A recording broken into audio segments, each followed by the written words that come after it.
Hello friends, welcome back to our channel.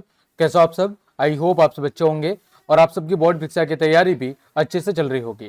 प्यारे विद्यार्थियों, आज की इस क्लास में हम कक्षा 5 के पर्यावरण अध्ययन के बोर्ड परीक्षा पेपर जो कि कल आपके 16 अप्रैल को होने वाला है उसको डिस्कस करेंगे। उम्मीद करता हूँ ये पेपर आपके बोर्ड परीक्षा के लिए बहुत ही ज़्यादा महत्वपूर्ण साबित होगा और इस पेपर में से कई सारे प्रश्न कल आपके बोर्ड परीक्षा के पेपर में निश्चित रूप से देखने को मिलेंगे। तो चलिए शुरू करते हैं। सबसे पहले कुछ सामान्य निर्देश दिए गए हैं, ये आप पढ़ लेना। देखिए, सबसे पहले जो प्रश्न पूछे गए हैं वो है अवलोकन व दर्ज करना आधारित प्रश्न, जो कि कुल मिला के 8 नंबर के हैं और यहाँ पर दिए गए विकल्पों में से आपको सही विकल्प को चुनना है। पहला है कि एक कुत्ता है वो अपने मालिक को कैसे पहचान लेता है। तो एक कुत्ता अपने मालिक को उसकी सुगंध से यानी स्मेलिंग के जरिए क्या कर लेता है? स्मेलिंग के जरिए पहचान लेता है। दूसरा है निम्नलिखित में से कौन सा कीट मलेरिया का कारण है? तो जो मादा एनाफिलीज मच्छर होता है, मादा एनाफिलीज जो मच्छर होता है वो क्या होता है? वो आपके मलेरिया रोग का कारण होता है। तो इसका सही उत्तर होगा मच्छर। तीसरा प्रश्न है समय के साथ त्योहार मनाने के तरीके में क्या परिवर्तन आया है? कोई 3 लिखना है। यानी कि पुराने समय में त्योहार कैसे मनाते थे और अब त्योहार कैसे मनाते हैं। तो त्योहार मनाने का जो तरीका है उसमें क्या बदलाव आया है वो आपको लिखना है। तो देखिए इसका उत्तर क्या लिखेंगे आप? यहाँ पर इसका उत्तर लिखेंगे कि पहले जो त्योहार है वो सरल तरीके से मनाए जाते थे, परंतु अब क्या होगी, है भव्यता बढ़ गई है। पहले लोग मिलकर पारंपरिक गतिविधियों में भाग लेते थे और अब आधुनिक मनोरंजन के साधन बढ़ गए हैं। पहले जैसे होली के अंदर प्राकृतिक रंगों का उपयोग होता था, अब रासायनिक रंगों का उपयोग बढ़ गया है। पहले त्योहारों का जो उद्देश्य होता था वो सामाजिक मिलन और सांस्कृतिक परंपराओं को बनाए रखना था, अब क्या बढ़ गई है? अब व्यावसायिकता बढ़ गई है। पहले त्योहारों में पर्यावरण का पूरा ध्यान रखा जाता था, लेकिन अब क्या है? अब बहुत ही ज्यादा प्रदूषण बढ़ गया है। तो ये क्या है? ये परिवर्तन आया है, अंतर आया है। आगे बढ़े हम। अगला जो प्रश्न है वो है संप्रेषण यानी अभिव्यक्ति आधारित प्रश्न। संप्रेषण या अभिव्यक्ति आधारित प्रश्न जो कि 12 नंबर के हैं। चौथा है कृमि नियंत्रण के लिए आप कौन सी दवा काम में लेते हैं? तो कृमि रोग के निवारण के लिए जो दवा काम में आती है वो आती है अल्बेंडाजोल। कौन सी आती है? अल्बेंडाजोल आती है। तो ऑप्शन नंबर आपका जो बी है वो बिल्कुल सही जवाब है। आगे बढ़े हम। पांचवा, चिपको आंदोलन के बारे में लिखिए। इसके बारे में लिखना है, चिपको आंदोलन के बारे में आपको लिखना है। तो क्या लिखेंगे आप? देखें यहाँ पर इसका उत्तर। तो लिखेंगे चिपको आंदोलन के बारे में कि चिपको आंदोलन पेड़ों को बचाने के लिए एक महत्वपूर्ण क्या था? आंदोलन था। यह आंदोलन 1973 में उत्तराखंड में क्या हुआ था? शुरू हुआ था। इस आंदोलन में गांव की महिलाएं पेड़ों को बचाने के लिए उनसे क्या हो गई थी? चिपक गई थी, ताकि ठेकेदार उन्हें काट न सके। और इस आंदोलन का जो मुख्य उद्देश्य था वो था वनों की कटाई को रोकना और पर्यावरण की क्या करना? पर्यावरण की रक्षा करना था। ठीक, तो ये किसका उद्देश्य था? चिपको आंदोलन का। तो ये बातें आपको चिपको आंदोलन के बारे में लिखनी है। आगे बढ़े। जो अगला प्रश्न है, प्रश्न संख्या 6, वो है विजय स्तंभ के बारे में लिखे। इसके बारे में लिखना है आपको, विजय स्तंभ के बारे में लिखना है। देखें तो विजय स्तंभ राजस्थान के चित्तौड़गढ़ जिले में स्थित है। इसका निर्माण 15वीं शताब्दी में महाराणा कुंभा ने बनवाया था इसको, और यह एक 9 मंजिला इमारत है जिस पर हिंदू देवी देवताओं की मूर्तियां बनी हुई है। और विजय स्तंभ भारतीय वास्तुकला का एक अद्भुत क्या है? एक अद्भुत नमूना है। तो इसके बारे में आपको ये बातें लिखनी थी। आगे बढ़े। सांकेतिक भाषा से आप क्या समझते हैं? अगला जो प्रश्न है वो है कि सांकेतिक भाषा से आप क्या समझते हैं। तो देखो, सांकेतिक भाषा एक ऐसी भाषा है जिसमें शब्दों की जगह किसका उपयोग किया जाता है? संकेतों का उपयोग किया जाता है। और ये जो भाषा है ये आपके उन लोगों के लिए महत्वपूर्ण है, यह भाषा उन लोगों के लिए महत्वपूर्ण है जो बोल या सुन नहीं सकते हैं। इसमें हाथों के इशारे, चेहरे के हाव भाव और शरीर की गतिविधियों का उपयोग अपनी बात सामने वालों को बताने के लिए किया जाता है। अगला प्रश्न है वो है स्वच्छ भारत अभियान से आप क्या समझते हैं? तो स्वच्छ भारत जो अभियान है वो भारत सरकार के द्वारा शुरू किया गया एक राष्ट्रीय स्तर का अभियान है। इसका उद्देश्य क्या है? गलियों, सड़कों और बुनियादी ढांचे को साफ करना है। यह अभियान 2 अक्टूबर 2014 को महात्मा गांधी की 145वीं जयंती पर शुरू किया गया था। और इसका उद्देश्य लोगों में स्वच्छता के प्रति, साफ सफाई के प्रति जागरूकता को बढ़ाना है। अगला प्रश्न है घ, कुछ परंपरागत खेलों के नाम लिखने हैं। जैसे गिल्ली डंडा, कबड्डी, खो खो, सितोलिया, कंचे, ये क्या है? कुछ परंपरागत खेलों के नाम हैं जो पुराने समय से खेले आ रहे हैं। अगला प्रश्न है, देखो यहां तक हमने पढ़ लिया। अब बात करते हैं, जो प्रश्न है वो है आपके वर्गीकरण आधारित प्रश्न। कौन से प्रश्न है? वर्गीकरण आधारित प्रश्न, जो कि कुल मिला के 11 अंकों के हैं। 7वां है, हमें भोजन से क्या प्राप्त होता है? भोजन से वसा, ऊर्जा, प्रोटीन, सभी। तो हम कहेंगे सभी चीजें हमें कहां से प्राप्त होती है? भोजन से ही प्राप्त होती है। 8वां है, निम्नलिखित में से कौन सा पानी के अंदर डूबता नहीं है? तो इनमें से कौन सी चीज है जो पानी के अंदर नहीं डूबेगी, वो आपको बताना है। तो देखो, पेच, पिन, चाबी, पेन का ढक्कन। तो जो पेन का ढक्कन है वो पानी के अंदर नहीं डूबेगा। 9वां है, कॉलम ए का कॉलम बी के साथ मिलान करना है। देखो यहाँ पर गेहूं, गेहूं किससे संबंधित है? गेहूं का क्या होता है? बीज होता है।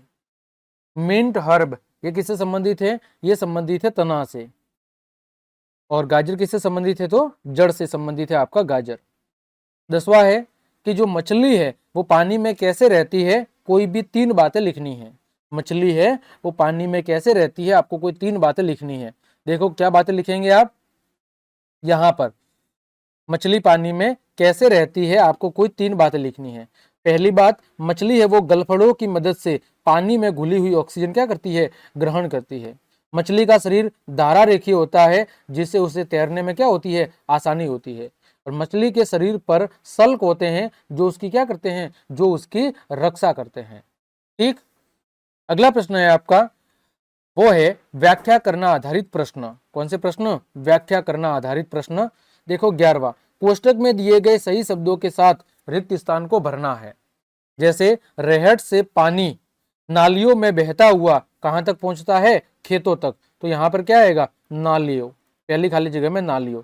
दूसरा है चमगादड़ रात में क्या करते हैं? उड़ान भरते हैं। सी, हमें अन्य प्राणियों के लिए क्या करना चाहिए? भोजन की व्यवस्था करनी चाहिए। हमें अन्य प्राणियों के लिए भोजन की व्यवस्था करनी चाहिए। आगे देखो, प्रश्न संख्या 12 है, आप डॉक्टर भीमराव अंबेडकर के जीवन से क्या सीख सकते हैं? लिखो। देखो, हमें डॉक्टर भीमराव अंबेडकर के जीवन से क्या सीख मिलती है, वो हमें लिखना है। तो आप लिखेंगे कि डॉक्टर भीमराव अंबेडकर ने जीवन भर समानता और न्याय के लिए संघर्ष किया। उन्होंने हमें सिखाया कि शिक्षा और ज्ञान सबसे शक्तिशाली हथियार है। उन्होंने हमें यह भी बताया कि हमें कभी भी हार नहीं माननी चाहिए और अपने लक्ष्यों को प्राप्त करने के लिए हमेशा क्या करनी चाहिए? कड़ी मेहनत करनी चाहिए। अगला प्रश्न है कि सड़क पर काम करते समय किन बातों का ध्यान रखना चाहिए? तो देखो, सुरक्षा के लिए हेलमेट और जैकेट पहने, काम के दौरान यातायात नियमों का पालन करें, काम के क्षेत्र को चिन्हित करें और चेतावनी संकेत लगाए, और काम के लिए सही उपकरणों का उपयोग करें। इन बातों का आप ध्यान रख सकते हैं। ख है, भारत में पेट्रोलियम कहाँ पाया जाता है? तो असम, गुजरात, महाराष्ट्र और राजस्थान, यहाँ पर पेट्रोलियम के भंडार पाए जाते हैं। 14वां है, राजस्थान के 3 मुख्य संग्रहालयों के नाम लिखने हैं। जैसे अल्बर्ट हॉल संग्रहालय जयपुर में है, मेहरानगढ़ संग्रहालय जोधपुर में है और सरकारी संग्रहालय उदयपुर में है। तो ये राजस्थान के 3 प्रमुख क्या है? संग्रहालयों के नाम हैं। आगे देखो, अगला जो प्रश्न है आपका 12वां हो गया। इसके बाद इसका बी था, आपके क्षेत्र में कौन कौन से मेले आयोजित किए जाते हैं? यहाँ पर 12वें प्रश्न के तहत 3 प्रश्न है, क, क और ख। देखो, पहले का तो हमने उत्तर जान लिया, इसका और लिखना था, आपके मेले में, आपके क्षेत्र में कौन कौन से मेले आयोजित होते हैं। तो आप आपके आसपास जो भी मेले भरते हैं उनके बारे में लिख सकते हैं। फिर 13वें में हमने देखा कि सड़क पर काम करते समय में किन बातों का ध्यान रखना चाहिए, और इसका ब देखा कि भारत में पेट्रोलियम कहाँ पाया जाता है। इन सभी के उत्तर हमने जान लिए। फिर है प्रश्न करना, यहाँ पर हमने 14वें का उत्तर जान लिया कि राजस्थान के 3 मुख्य संग्रहालयों के नाम लिखने हैं। 15वां, निम्नलिखित चित्र को देखते हुए कोई 3 प्रश्नों का निर्माण करना है। क्या करना है? प्रश्न का निर्माण करना है। तो प्रश्न हम कैसे लिख सकते हैं? पहला प्रश्न लिख सकते हैं कि यह किस प्रकार का जीव है। पहला प्रश्न क्या लिखेंगे, यह किस प्रकार का जीव है। ठीक है, ये पहला प्रश्न लिख सकते हैं। दूसरा क्या लिखेंगे, यह कहाँ रहती है, यह कहाँ रहती है। और तीसरा लिख सकते हैं प्रश्न, वो लिख सकते हैं यह क्या खाती है। तो ये 3 प्रश्न है जो आप मछली से संबंधित पूछ सकते हैं। आगे बात करें, बाजार में उपलब्ध खाद्य उत्पादक पौष्टिक नहीं है, इससे संबंधित 3 प्रश्नों का निर्माण करें। ठीक है, तो देखो इनसे संबंधित 3 प्रश्न आप क्या बना सकते हैं। जैसे पहला प्रश्न आप बना सकते हैं, वो बना सकते हैं कि बाजार में उपलब्ध खाद्य उत्पादों में क्या मिलाया जाता है, ये पहला प्रश्न। दूसरा प्रश्न क्या लिख सकते हैं, क्या बाजार में उपलब्ध खाद्य उत्पाद हमारे स्वास्थ्य के लिए हानिकारक है। और तीसरा प्रश्न बना सकते हैं, क्या कि हम घर पर पौष्टिक भोजन कैसे बना सकते हैं। ये तीनों प्रश्न हैं वो आपके बाजार में उपलब्ध खाद्य उत्पाद पौष्टिक नहीं है, इससे संबंधित प्रश्न हो सकते हैं। आगे देखो 17वां प्रश्न है कि रासायनिक उर्वरक और कीटनाशकों के क्या बुरे प्रभाव पड़ते हैं। देखो एक तो मिट्टी की जो उर्वरता होती है वो कम हो जाती है, जल प्रदूषण बढ़ता है, फसलों में हानिकारक तत्व आ जाते हैं और मानव स्वास्थ्य के ऊपर बुरा असर देखने को मिलता है। फिर अगला प्रश्न है, सप्त ऋषि मंडल की आपको तस्वीर बनानी है। सप्त ऋषि मंडल यानी 7 तारे। ठीक है, 7 तारे आपको एक लाइन के अंदर बनाते हुए एक चित्र बनाना है, जैसा कि आपको चित्र में दिख रहा है। ये 1 2 3 4 5 6 और 7 इस तरह का एक चित्र बना सकते हैं। फिर 19 है, आपके घर की दीवारों के निर्माण में किन सामग्रियों का उपयोग किया जाता है। तो देखो घर बनाने में ईंट, सीमेंट, रेत, पत्थर, लकड़ी, लोहा, इन सभी का उपयोग किया जाता है। ख है, आपके गांव में बाढ़ आने की स्थिति में आप क्या करेंगे। तो क्या करेंगे, ऊंचे स्थानों पर चले जाएंगे, आपातकालीन सेवाओं को सूचित करेंगे, सुरक्षित पेयजल और भोजन का प्रबंध करेंगे और बचाव कार्यों के अंदर सहायता करेंगे। ये काम हम कर सकते हैं। 20वां है, दुर्घटना के मामले में हमें कॉल किस पर करना चाहिए, तो 108 के ऊपर। 21 है, निम्नलिखित सूची में उपयोग किए गए ईंधन का नाम लिखना है। देखो यहाँ पर 17वां प्रश्न हमने देख लिया, फिर 18वां भी देख लिया, 19 भी देख लिया।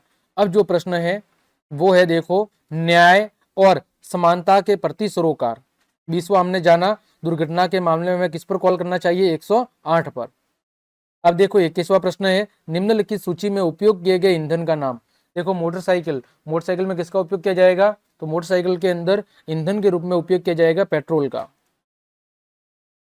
बस में किसका उपयोग किया जाएगा, डीजल का। और चूल्हे में किसका उपयोग किया जाएगा, तो आपके लकड़ी, कोयला या गैस का। तो आप लिख सकते हैं लकड़ी, कोयला या फिर गैस, इसका उपयोग हम चूल्हे के अंदर कर सकते हैं। अगला है, एक दूसरे कार्यों का सम्मान व गुणों की प्रशंसा करना। 22 है, पेट्रोलियम राजस्थान में कहाँ पाया जाता है। देखो पेट्रोलियम है वो राजस्थान में कहाँ पाया जाता है, तो आप लिखेंगे इसका उत्तर, वो लिखेंगे बाड़मेर, फिर लिखेंगे आपका जैसलमेर,